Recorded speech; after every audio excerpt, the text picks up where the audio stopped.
動物は私たち人間とこの世界で共生する存在です。中には犬や猫のようにパートナーとして過ごす動物も少なくありません。すべての動物たちが適正な飼育や環境、あるいは程よい距離感で共生できることが理想的ですが、動物虐待や飼育放棄などで傷つく動物たちが現実にいることはとても悲しいことです。そこで今回はそんな犬たちの2つの話をお伝えします。人間によって傷つけられた犬はどんな思いをしているのでしょうか。それでも人間を恨むことなく、再び心を開く姿に心が打たれます。心ない飼い主によって虐待された一匹の犬は失明し、脳に損傷を与えられました。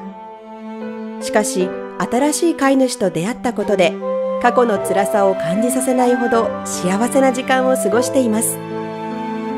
ジョン・アシュモアさんとアン・アシュモアさん夫婦はアウターヘブリディーズ諸島へ愛犬のアンガスを連れて行きました。砂浜を思い切り駆け回るアンガス、その姿には幸せが満ち溢れています。イギリス・ダービーシャー州チェスターフィールドに住む夫婦のもとにアンガスがやってきたのは2年ほど前のことです。その時夫婦はアンガスが幸せで安全な生活を送ることを誓いました。実はアンガスは悲しい過去を抱えていたのです。悲しいことにアンガスは前の飼い主による怠慢と虐待によって脳にダメージを負い視力を失いました。脳の損傷により発作にも苦しんでいますとアンさんは語っています。そのためアンガスは人がたくさんいる場所を怖がり、他の犬がいる場所も怯えてしまいます。海はアンガスがリラックスするのに最適であり、楽しむスペースなのです。視力を失ってしまったアンガスが思いっきり駆け回り楽しむには、事故を防ぐため障害物はもちろん人や犬がいないことが重要だったのです。夫婦はそんなアンガスのために他の人や犬に会わずに楽しめるような静かな場所を探して連れて行っているそうです。この日訪れたアウターヘブリディーズ諸島の美しさと静けさにアンガスをはじめアンさんとジョンさんは最高の休日を過ごすことができました。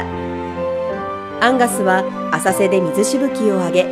ハリス島とルイス島のラスケンターヤビーチとエオロパイビーチの砂浜を全速力で駆け回る姿がありました。夫婦に駆け寄り全身で楽しみながら海での時間を過ごしました。私たちは彼をただ自由に走って楽しむことができる場所に連れて行きたかったのです。ビーチはとても静かでとても広いオープンスペースだったので理想的でした。彼が事故に遭うことを心配する必要はありませんでしたとアンさんは話しています。そんなアンガスの様子を Facebook に投稿したアンさん。すると、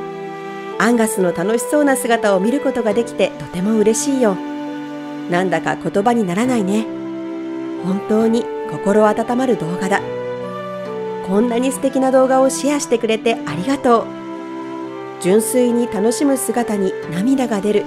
と多くの人がアンガスの姿に心を打たれたようです。アンガスは大切な仲間だと話すアンさん。発作に苦しみ毎日薬を服用しているアンガス。アンさんは薬の錠剤をソーセージに隠して与えているそうです。実はアンさんの娘のベッキーさんも盲目の犬であるラーチャーを飼育しているそうです。そのおかげでアンさんもジョンさんもアンガスに適切なケアを行ってこれたそうです。視力を失ったにもかかわらず、アンガスは信じられないほどの聴覚と嗅覚を持っています。彼は何かあると私たちが気づく前に吠えて教えてくれます。家の中では物にぶつかってしまうこともあります。しかし本当にうまく適応していて、散歩をしている時に段差があると私たちは段差があるよと教えてあげます。するとアンガスは足を持ち上げて歩きますとアンさん。こうしてアンガスは過去に辛い思いをし、脳に損傷を負い、視力も失ってしまいましたが、アンさんとジョンさんという心優しい夫婦のもとで幸せな時間を過ごしています。この先どれだけの時間を一緒に過ごせるか分かりませんが、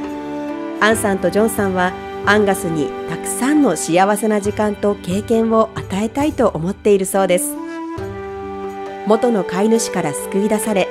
動物保護団体に保護された後、夫婦のもとにやってきたアンガスですが、年齢は不明なのだそうです。これからもアンさんとジョンさんに愛情を注がれながら素敵な日々を過ごしてほしいですね。続いて、悪質なパピーミルで安楽死される予定だった盲目のゴールデンレトリバーがいました。名前はスマイリー。スマイリーは生まれつき両目がなく、発育障害を持つ彼は幸い救助され、その後ペットとして第二の人生を歩み始めました。スマイリー本人も気づかなかったのは、彼には第三の人生が待ち構えていたこと。あることをきっかけに、彼は盲目のセラピー犬として様々な場所を訪れ、多くの人を勇気づけていったのです。そんなスマイリーが命を落としたとき、世界中の人たちから悲しみの声が届きました。営利を目的として愛玩動物を大量に繁殖させる悪質な繁殖業者パピーミル。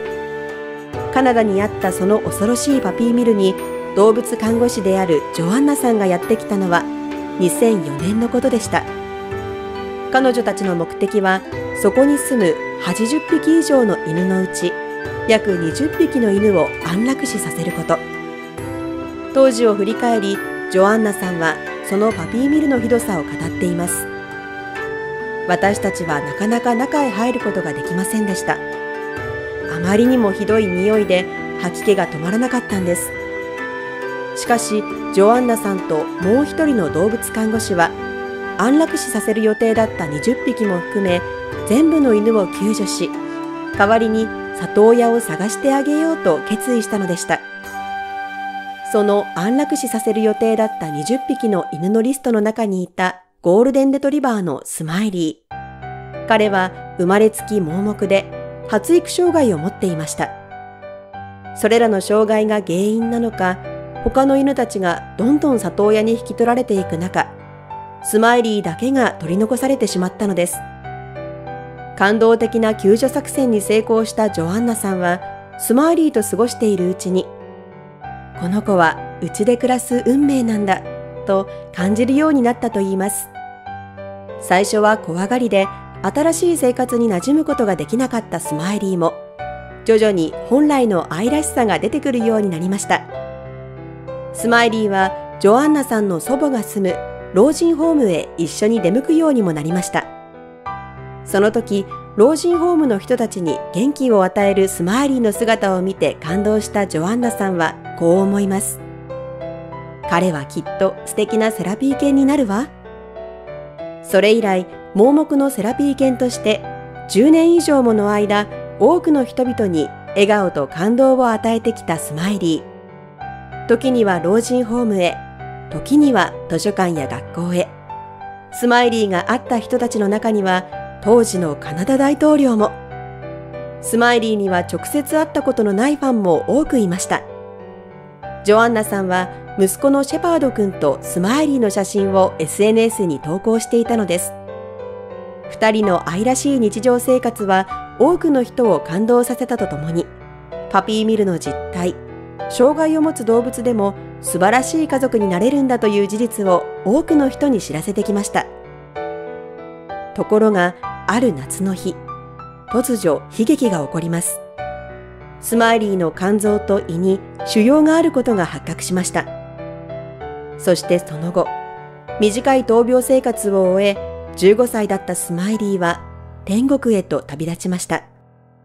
すると、ジョアンナさんが投稿していたスマイリーの SNS アカウントには、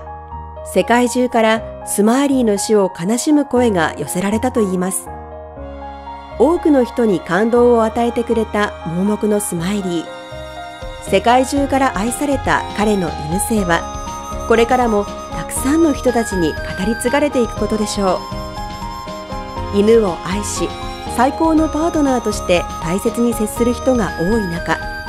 心ない人によって傷を負うこともあります。優しい人に出会い、再び心を開く純真な心を持つ犬だからこそ、第2、第3の犬生を謳歌することができるのでしょう。そんな純真な心を持つ犬を裏切ることなく、大切にしてあげてほしいと思います。私たち人間と同じように、犬にだって幸せに生きる権利があるのですから。最後までご視聴いただきありがとうございました。